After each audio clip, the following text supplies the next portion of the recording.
காரதியூர் பிரதேசத்தினுடைய உதவி பிரதி செயலாளர் அவர்களை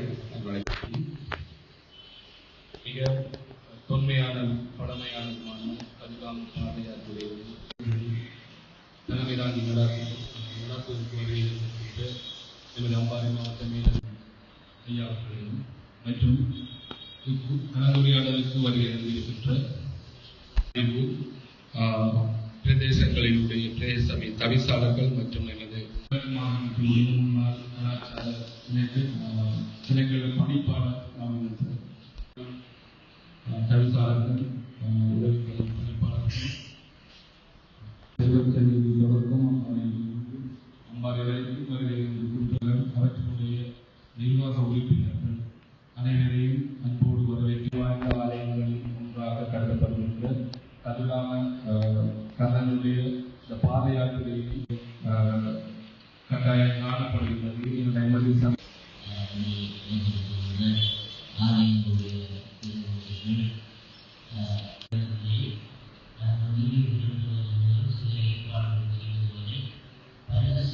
இவ்வாறான செயற்பாடுகளில் ஈடுபட்டுக் கொண்டிருக்கும் அமைப்புகளுக்கு தேவையான அனுமதிகளை முன்கூட்டியே ஆகவே இந்த பாதயாத்திரை சிறந்த டேட் அதாவது டைம் நேரத்தையும் ஒரே 16 வருடம் ஒரே அதே நடைமுறையில் நடைபெற்றுக் கொண்டிருக்கின்றது.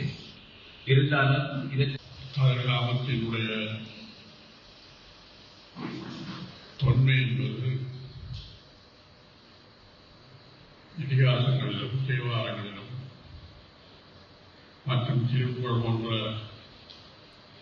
பதிகங்களிலும் கூறப்பட்டவாறு முதலாவது யாத்திரை என்பதன் நோக்கத்தை நம்ம தெளிவுபட வேண்டியிருக்கிறது. நம்மளோட முன்னோர்கள் என்ன நோக்கத்துக்காக செய்ய வேண்டிய விடயத்தை பற்றி மட்டும் அதே முறையாக அமைந்தால் விடயமானது வர்த்தமானி பிரசுரம் என்பது கதிராம யாத்திரை சம்பந்தமாக நீங்கள் எல்லோரும் சொன்னீர்கள். இதை புனித யாத்திரையாக பிரகடனப்படுத்த வேண்டும். அதற்கு என்னென்ன நடைமுறைகள் இருக்க வேண்டும். மங்குஸ்தான் வாகனம் அந்தந்த சீசனுக்கு இந்த விஷயத்தை கதைக்கிறது.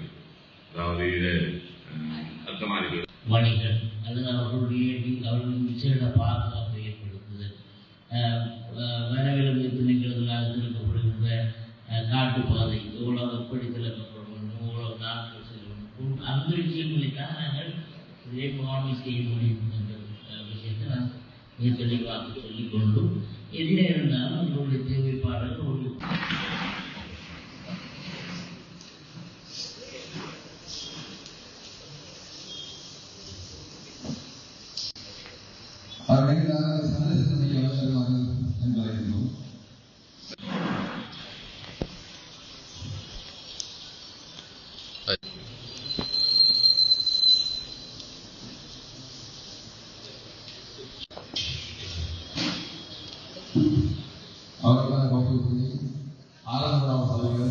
மேலதிக செய்திகளுக்காக எமது யூடியூப் தளத்தை சப்ஸ்கிரைப் செய்யுங்கள்.